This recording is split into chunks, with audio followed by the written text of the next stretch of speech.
Des maths et bienvenue dans Historio Brave. Aujourd'hui, je vais vous raconter la vie très complète d'un personnage important du XVe siècle, Arthur de Richemont.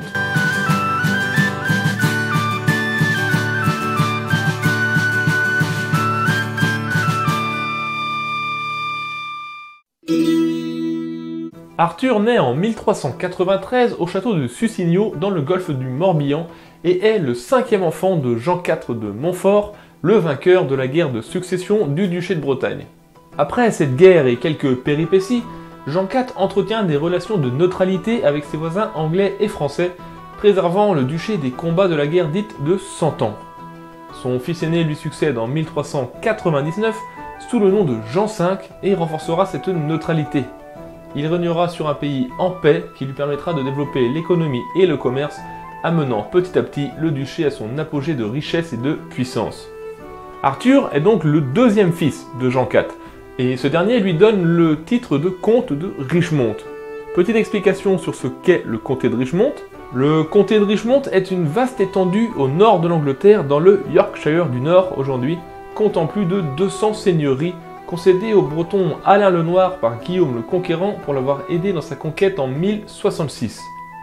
Par la suite, ce territoire entrera dans la famille ducale et y restera jusqu'à Arthur III. Ce dernier ne bénéficiera pas longtemps de ses richesses, le comté étant confisqué par le roi d'Angleterre en 1399 suite à des différends avec Jean IV. Mais malgré cela, Arthur gardera le titre de manière purement nominative et se fera appeler Arthur de Richemont. Le contexte étant établi, on peut y aller. Donc Arthur grandit à la cour ducale, mais ressent très vite le besoin de tester ses compétences au combat. La Bretagne étant en paix, il reçoit l'autorisation de son frère Jean V d'aller combattre dans le royaume de France. Ainsi, en 1414, Arthur de Richemont s'implique dans la guerre civile entre Armagnac et Bourguignon en entrant au service des Armagnacs et participe au siège victorieux d'Arras, qui lui vaudra d'être récompensé par des titres et des domaines. En 1415, les Anglais débarquent en Normandie, et les troupes françaises, principalement composées d'Armagnacs, sont envoyées pour les repousser. Arthur, alors âgé de 22 ans, est de la partie avec son contingent de 300 Bretons. La rencontre a lieu à Azincourt, et je pense que vous connaissez tous cette bataille, les chevaliers français s'embourvent, se faisant décimer par des archers anglais et gallois en sous-nombre, avant d'être littéralement taillés en pièces. De plus, les chevaliers capturés se font exécuter sous l'ordre du roi d'Angleterre Henri V, alors qu'à l'époque on préférait généralement les capturer pour demander des rançons. Beaucoup de Bretons trouvent la mort dans cette bataille, mais pas Arthur, qui est retrouvé gisant sous un tas de cadavres, une balafre lui traversant le visage. Il est reconnu de par son blason d'hermine et de lion, représentant le comté de Richemont, et est capturé par les Anglais qui vont le retenir en captivité pendant 6 ans. Suite à cette bataille, Arthur gagne le doux surnom du Balafré. A noter que le duc de Bretagne, Jean V, aurait pu changer la donne de cette célèbre bataille, puisqu'il est venu jusqu'à Amiens avec 10 000 hommes dans le but initial de participer au combat. Mais il semblerait qu'il ait pris tout son temps et que, arrivé trop tard, il décida de faire demi-tour. Donc Arthur est retenu captif à la Tour de Londres, mais libéré en 1421 par Henri V, sous condition qu'il serve les intérêts anglais. Il n'aura pas à le faire très longtemps, puisque Henri V meurt en 1422, libérant Arthur de son serment. Il est alors approché par le nouveau roi de France, Charles VII, qui lui offre l'épée de connétable le 7 mars 1425. C'est un grand honneur qu'Arthur ne peut pas refuser, devenant ainsi le troisième breton à accéder à cette haute fonction du royaume de France, après le célèbre Bertrand du Guesclin et le moins célèbre Olivier V de Clisson. Le connétable est tout simplement le chef souverain des armées du roi, donc la plus haute fonction militaire qui soit. D'ailleurs, savez-vous d'où vient le mot connétable? Tout simplement que sous les premières dynasties françaises, il s'agissait de la personne qui s'occupait des étables du roi, et qui pour cela était nommé comte des étables. Tout simplement.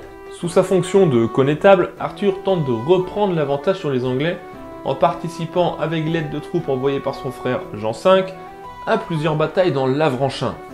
Mais cette campagne va se solder par des défaites, ce qui va grandement nuire à sa réputation. Et la réputation, à cette période, c'est très important.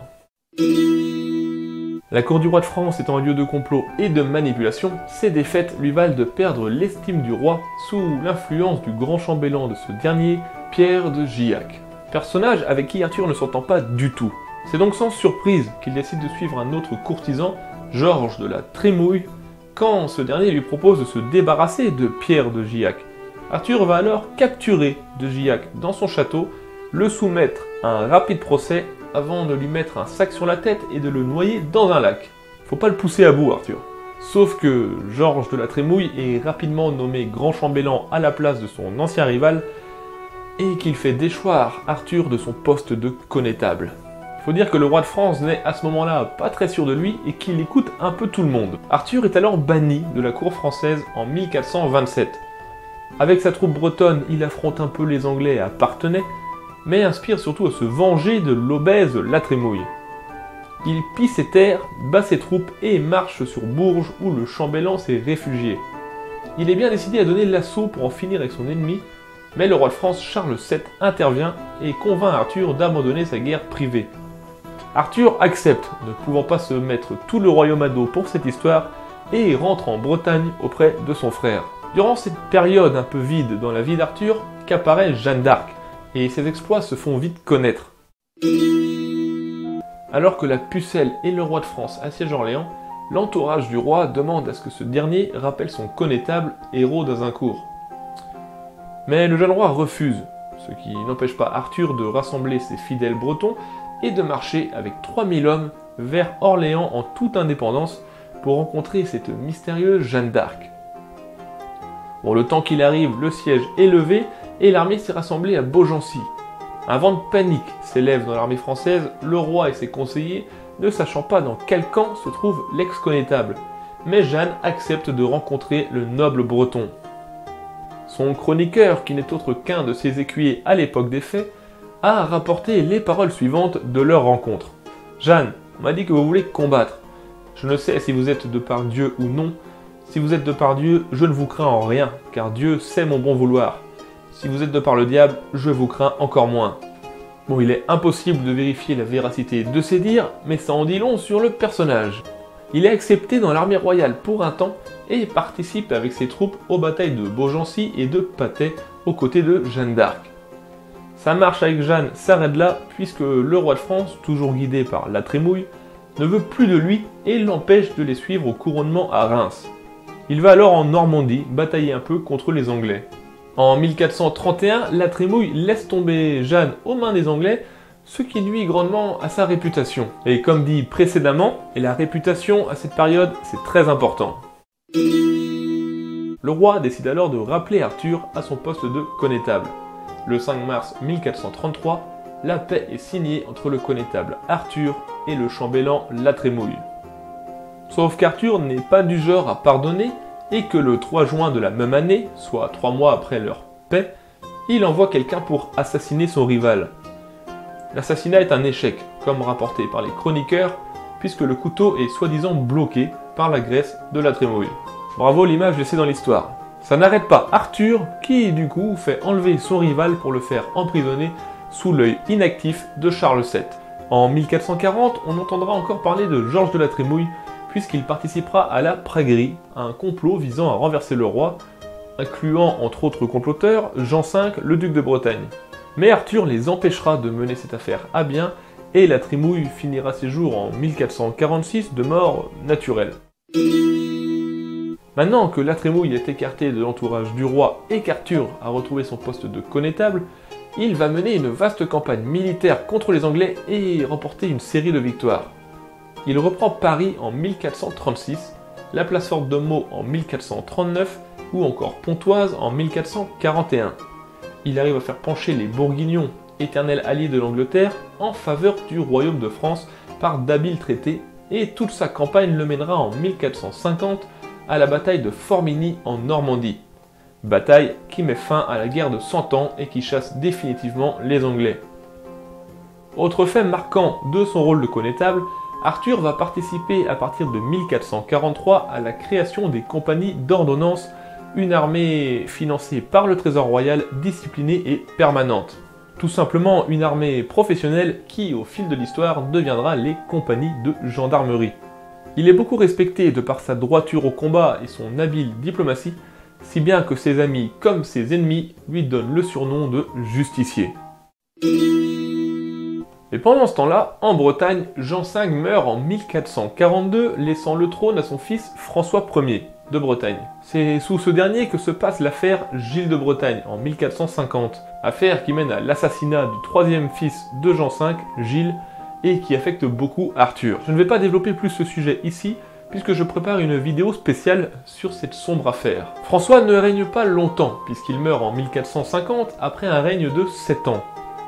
Son frère, Pierre, lui succède sous le nom de Pierre II, mais meurt en 1457 après un règne de 7 ans, le chiffre maudit. Le problème est que les 3 fils de Jean V, François, Pierre et Gilles, sont morts sans descendance et que, selon la coutume bretonne, le titre revient au plus proche membre de la famille. Et ce membre, c'est Arthur, en tant que frère de Jean V et oncle des derniers ducs. Il se fait introniser duc à Rennes à l'âge de 64 ans, le 30 octobre 1457, et prend le nom d'Arthur III. Et là, un épisode qui met en avant les relations conflictuelles entre le royaume de France et le duché de Bretagne va se dérouler. Le roi de France, toujours Charles VII, lors d'une cérémonie, attend d'Arthur qu'il lui rende hommage. Il existe une multitude d'hommages signifiant tous quelque chose de différent en droit médiéval et qui régissent diplomatiquement les rapports entre les seigneurs. Donc Arthur commence d'abord par prêter l'hommage lige pour ses comtés situés dans le royaume de France, ce qui est tout à fait normal. Puis ensuite, le roi de France, Charles VII, lui demande de prêter l'hommage lige pour la Bretagne. Ce qui signifie qu'il reconnaîtrait la Bretagne comme vassale du royaume de France. Et là, Arthur refuse, restant debout, l'épée au fourreau face au roi, lui rappelant que la Bretagne n'a jamais fait partie du royaume de France, n'en est en rien un démembrement et qu'il tire son pouvoir des anciens rois et princes de Bretagne. Sur ce, il se retourne et s'en va. Tout d'abord, il faut savoir que les ducs de Bretagne se nomment ducs par la grâce de Dieu, tout comme les rois, ce qui signifie qu'ils ne reconnaissent l'autorité d'aucun souverain au-dessus d'eux, si ce n'est Dieu. Ce que les rois de France ont du mal à accepter, puisqu'eux estiment que seuls les rois le sont par la grâce de Dieu, et que les autres leur sont inféodés. En effet, ces derniers prétendent que la Bretagne leur revient de droit, sous prétexte que des rois francs ont régné dessus par le passé, ce qui est juste complètement faux. Tandis que les ducs de Bretagne disent tenir leur pouvoir des anciens rois bretons, et n'ont donc pas de compte à rendre aux autres rois. Arthur n'est cependant pas le premier à faire cela, puisque la majorité des ducs de Bretagne ont fonctionné comme ça avec le roi de France, et qu'ils sont finalement très peu à avoir prêté l'hommage lige. Ce qui n'empêche pas les rois de France d'essayer à chaque fois de gratter quelque chose. Et ce qui est mémorable ici, c'est qu'Arthur a servi le royaume de France toute sa vie, l'a aidé à chasser les Anglais, l'a modernisé militairement et était l'un des plus hauts dignitaires de ce dernier. Mais il était avant tout breton. Cet incident diplomatique n'aura pas de répercussions. Les rois de France ne pourront pas faire grand chose. Et Arthur peut rentrer en Bretagne, entamer un règne de 1 an. En effet, malade et épuisé par cette vie d'aventure et de combat, il meurt le 26 décembre 1458 au château de Nantes. Il rentre alors dans l'histoire de Bretagne comme le duc Arthur III le Justicier, car ayant eu un règne certes court, mais juste. Il est enterré dans un magnifique tombeau dans l'église des Chartreux à Nantes, malheureusement détruite à la Révolution française.